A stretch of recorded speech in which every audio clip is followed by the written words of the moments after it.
Like all city and town plans, Lae City's plan has reached its use-by date and efforts are now underway by the national and provincial governments to create a new plan that takes into account future growth. The National Research Institute has been looking at possible scenarios of how planning may turn out for Lae and what the obstacles and risks are at present. The town plans were done using international best practice. Unfortunately, both town plans are unable to dictate development.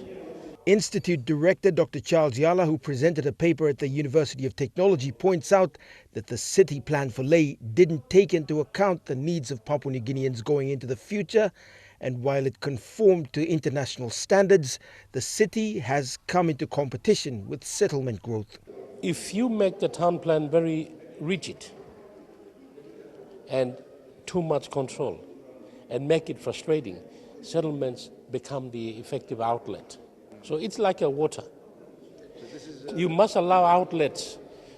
So that's why the town planning should be a facilitating development for all forms. The NRI has also identified that the cost of implementing the plans are a major obstacle that could render the plan's execution ineffective sometime into the future if we aren't careful.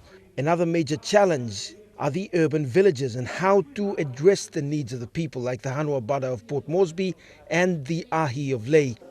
Other Papua New Guineans or foreigners come to this place, but for these people, this is their land.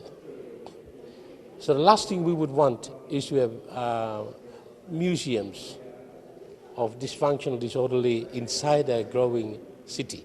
So the policy challenge now is to come up with a process in the town planning process to modernize those villages. Going into the future, solutions still need to be found for land management. Scott Waide, National MTV News, Lae.